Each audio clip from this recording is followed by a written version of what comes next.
बाबा जिसको बुलाएंगे तो वहाँ हम कौन होते हैं आने वाले, बाबा लेके आते हैं। नमस्कार साथियों, मैं हूं आपका होस्ट एंड दोस्त हिमालय प्रेमी।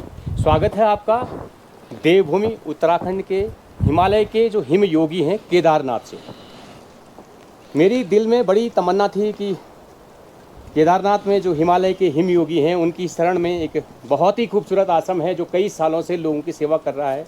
बाबा के जो भक्त आते हैं जिनको कहीं बसेरा नहीं मिलता है वो आश्रम में आते हैं और बाबा जी उनकी कई सालों से सेवाएं कर रहे हैं। एक्चुअल में नर सेवा ही नारायण सेवा है, यही उनका मूल उद्देश्य है। जिसको केदारनाथ में कहीं रहने को नहीं मिलता, कहीं भोजन व्यवस्था नहीं मिलती है, तो वो शरण में चले आते हैं इन बाबा जी के। कौन हैं ये बाबा जी? और केदारनाथ के हिम योगी भी इनको बोला जाता है। तो आइए सीधे मुलाकात करते हैं स्वामी ललित रामदास महाराज जी से। महाराज जी के आश्रम बर्फानी आश्रम में जाने के लिए जैसे ही मैं निकला तो मेरे मन में एक ख्याल आया क्यों ना कॉल करके पूछ लूं बाबा जी के आश्रम में हैं कि नहीं। जैसे मैंने कॉल किया, बाबा जी किसी से ने उठाया और बोले कि बाबा जी अभी 1-2 घंटे तक तपस्या में लीन हैं, साधना में रत हैं, तो आप 1-2 घंटे बाद आइए। तो मैंने सोचा क्यों ना तब तक बुकुंड भैरव जी के दर्शन किया जाए, तो मैं निकल पड़ा बुकुंड भैरवनाथ जी के दर्शन करने। सामने ऊपर जो पहाड़ी है जहां झंडे लगे हुए वो है इस क्षेत्र के क्षेत्रपाल भैरवनाथ जी। तो मेरा प्लान है अब मैं उधर जाऊं, थोड़ी देर उधर बैठूं, बाबा का ध्यान करूं। इतनी बर्फ के बावजूद भी यहाँ पे कुछ लेबर वाले लगे हुए हैं केदारनाथ पुनर्निर्माण के कार्यों में। और मेरे पीछे देखिए ये ट्रैक्टर भी चल रहे हैं यहाँ पे, ट्रक हैं, जेसीबी मशीनें हैं, जो MI हेलीकॉप्टर है उससे ये मशीनें पहुँचाई गई हैं। ये आ गया है, इसको जाने देता हूँ एक बार।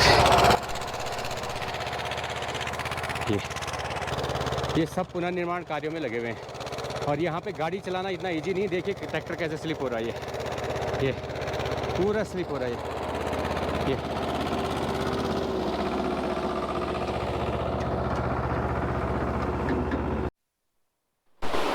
ये देखिए ये पुल है और रास्ता तो है नहीं कहीं।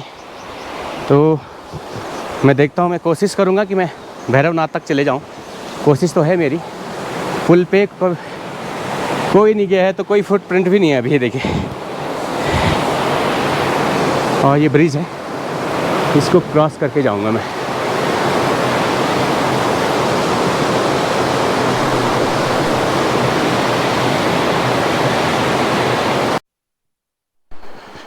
बर्फ़ बहुत ज़्यादा है, कोशिश तो करता हूँ मैं। इतनी ज़्यादा बर्फ़ गिरी कल, इसमें तो मुश्किल लग रहा मुझे कि मैं पहुँच पाऊँगा वहाँ तक।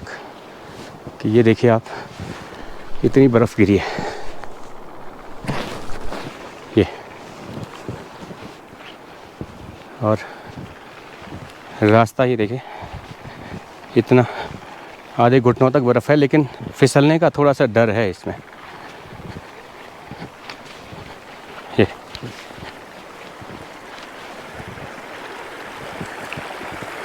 पुल का पता नहीं चला, यहाँ पे पुलिया है लेकिन बर्फ़ में पता नहीं चल रहा है कि पुलिया भी थी क्रॉस करने के लिए कि पूरा बर्फ़। ये देखिए आप,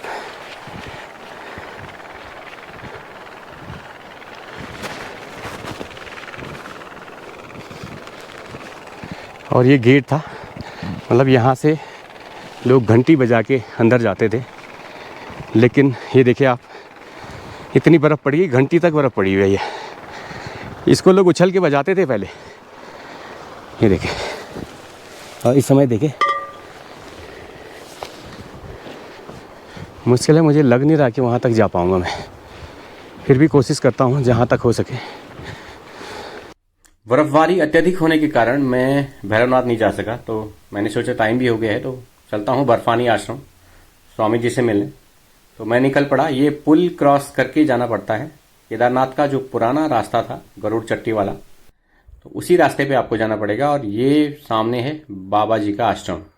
इसी आश्रम में विराजमान होते हैं बाबा 12 महीने। कुछ धूप आई है तो बाबा ने कपड़े भी सुखा रखे। और ये देखिए, इंसान ही नहीं जानवर भी शरण लिए हैं यहाँ पे। आखिरकार मैं पहुंच ही गया हूँ बाबा बर्फानी के आश्रम में और मेरे साथ में स्वामी जी हैं। तो स्वामी जी, थोड़ा सा हमारे दर्शकों को एक अपना छोटा सा परिचय दे दीजिए। हिमालय की प्रकृति ही साधु का परिचय है और यहाँ पर आपके द्वारा विचारों की अभिव्यक्ति, आपका कार्यक्षेत्र ही आपका परिचय है। और वैसे पूर्व से थोड़ा परिचित तो आप हैं ही हैं, तो बस यही परिचय है। सन्यासी का सन्यास ही उसका वास्तविक परिचय है, उसकी साधना उसका परिचय है। बाबा जी, आपका जो जन्म स्थान रहा है, जन्मस्थली रहा है, तो भारतवर्ष में कहाँ से रहा है? देखिए, सन्यास लेने के बाद हम लोग नाद गोत्र और अच्युत गोत्र के जन्म से माने जाते हैं। तो हमारा जन्म नाद गोत्र में माना जाता है और जो भगवान शिव से प्रारंभ होता है। तो और बचपन से ही हिमालय में रहने के कारण मेरी स्मृतियाँ वो गई जहाँ इस शरीर का जन्म हुआ, और इस शरीर की, मन की, आत्मा की, और उस सूक्ष्म से कारण शरीर तक की सारी जो स्मृतियाँ हैं वह बाबा के धाम से ही जुड़ी हुई हैं, यानी कि सारे हिमालय से जुड़ी हुई हैं। तो किसी स्थान विशेष का परिचय बस यही है। केदारनाथ की तरफ ऐसे इस तपस्थली में कैसे आना हुआ आप? बाबा जिसको बुलाएंगे तो वहाँ हम कौन होते हैं आने वाले, बाबा लेके आते हैं। स्वामी जी, एक काम मैंने बहुत सुना है कि केदारनाथ में बहुत सारे लोग आते हैं, शासन प्रशासन की जहाँ व्यवस्थाएं मतलब पैक हो जाते हैं, होटल फुल हो जाते हैं, तो यहाँ पे जितने भी तीर्थ यात्री आते हैं तो उनकी एक बहुत सारी यात्रियों का मेरे पास कॉल भी आया कि भाई स्वामी जी ने बहुत ही रिमार्केबल जॉब किया है वहाँ पे, बहुत जो सेवा का काम कर रहे हैं आप, तो इसके बारे में देखिए, सेवा का मूल, यहाँ जो खच्चरों का लेन देन है, राशन पानी है, वो काफ़ी महंगा आता है। देखिए, जहाँ भगवान शिव का वास है वहाँ उनके जो धनाध्यक्ष हैं कुबेर, उनका वास स्थान है। तो यहाँ किसी व्यक्ति विशेष या स्थान विशेष की या किसी सहयोग विशेष की आवश्यकता नहीं, भाव की आवश्यकता होती है। और जब आपका भाव प्रबल होता है तो व्यवस्थाएं प्रबल हो जाएं, कुछ ज़्यादा कठिन नहीं है। और सेवा परमात्मा को समर्पित भाव से प्रारंभ होती है। हमारे यहाँ कहा जाता है कि भगवान श्री राम के मंदिर उतने नहीं जितने हनुमान जी के हैं, और हनुमान जी भगवान श्री राम के एक सेवक हैं। तो ये हमारी धर्म में, या कहें कि जो आर्ष संस्कृति है प्राचीन, जिसको हमने धर्म की संज्ञा दी, जिसकी परिभाषा भगवान श्री कृष्ण या भगवान पद्मनाभ गीता में स्वयं कहते हैं कि धरती क्षमा दमोवस्थाय शौचम इंद्रिय निग्रह धी विद्या सत्यम अक्रोध दशकम धर्म लक्षण, यह 10 लक्षण जिसमें हों वही धर्म है। तो हमारी आर्ष संस्कृति जो इन सभी 10 लक्षणों से युक्त है, उसके अनंतर भगवान श्री राम जी का जब अवतार होता है तो हनुमान जी ने जब सेवा प्रारंभ की है, सेवा के प्रभाव से आज पूरे विश्व में, हर गली में, हर मोहल्ले में, हर शहर में जितने मंदिर हनुमान जी के उतने भगवान श्री राम जी के भी नहीं हैं। तो यह सेवा का ही प्रभाव है कि स्वामी से अधिक सेवक की महत्ता हुई है अनादिकाल से। और हमारे भोले बाबा के नंदी जी भी यहाँ पर विराजमान हैं, आप देख सकते हैं। जो ये भी हमारे साथ शीतकाल में ही रहते हैं। यहीं रहते हैं। अब ये रहते नहीं है, बाबा इनको स्वयं लेके आए। जिस धरती पर मनुष्य का रहना कठिन है, वहाँ पर यदि कोई जीव, और वो भी 4 पैर का, जो अपने शरीर में वस्त्र नहीं धारण कर सकता या जो प्रकृति पर निर्भर करता है, तो ये बाबा जी मैंने एक वो देखा कि उधर था। और जबकि केदारनाथ में बहुत सारी आश्रम भी हैं, बहुत सारी लेबर वाले में हैं जहाँ खाना वाना बचा रहे, लेकिन ये कहीं नहीं रुका और सीधे आश्रम में आ गया। तो ये भी भगवान केदारनाथ में किस रूप में आ जाएं, किस रंग में आ जाएं, कुछ कहा नहीं जा सकता। अभी देखिए पूरी बर्फ़बारी हो रही है, और आप तो खैर हिमयोगी हैं, लेकिन हमारे लिए तो ये बर्फ़ ज़रा मुश्किल हो जाती है। देखिए, यहाँ प्रकृति का श्रृंगार इसी से होता है। हिम आलय अर्थात हिम का आलय, हिम के बगैर आलय अधूरा है। हिमालय शब्द पूर्ण ही हिम से होता है। आलय का अर्थ है पहाड़, पर्वत, और हिम से वह हिमालय सार्थक होता है।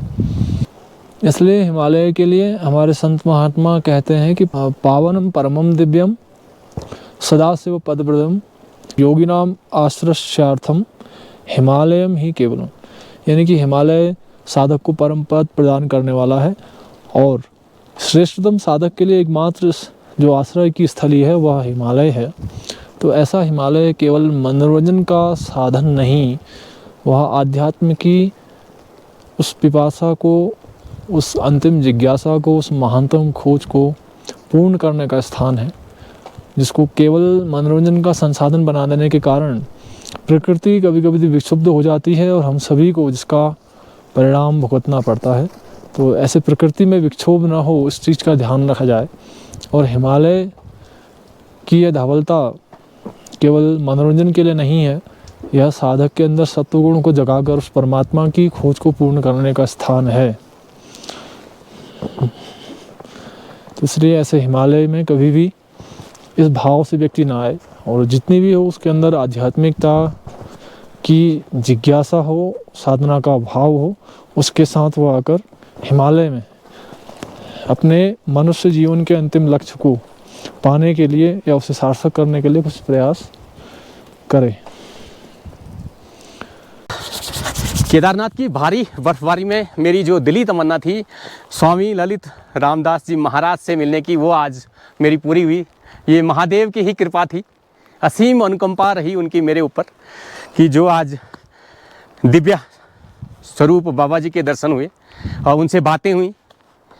लेकिन एक चीज़ मैं और कहना चाहूँगा आप सभी लोगों से, क्योंकि ये जो केदारनाथ का जो क्षेत्र है ये बहुत लिमिटेड क्षेत्र है। आपदा के बाद यहाँ पे रहने की समस्याएं काफ़ी पैदा हो गई हैं, खाने की समस्याएं हो गई हैं, एक लिमिट हो गई है, क्योंकि आप गवर्नमेंट मास्टर प्लान से इसको तैयार करिए तो रहने का भी एक लिमिटेशन है और खाने का भी लिमिटेशन है। तो कई बार ऐसा होता है कि गवर्नमेंट ने 15,000 की कैपेसिटी की और 20-25,000 लोग यहाँ पे आ जाते हैं, तो ऐसे में रहने खाने की बड़ी समस्या होती है। तो ऐसे में सबके मसीहा बन के जो एक आश्रम है यहाँ पे बाबा ललित रामदास जी का, तो वो सबकी सेवा करते हैं। जो भी उनको बाहर दिखें, भूखे दिखें, तो आप सीधे आश्रम में चले जाइए और गर्मा गर्म भोजन प्रसाद भी वो आपको देते हैं और रहने के लिए भी आश्रय देते हैं। लेकिन यहाँ पे एक और चैलेंज होता है कि गौरीकुंड से जो एक खच्चर आता है, 1 कट्टा 2 कट्टा वो राशन लेके आता है, वो 3,000 रुपये, 2700-2800 रुपये एक तरफ आने का होता है।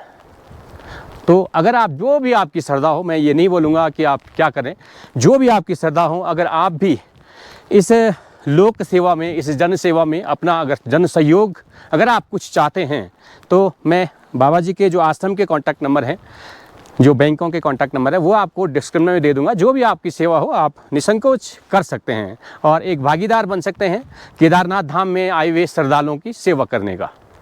नमस्कार, जय बाबा केदार, हर हर महादेव।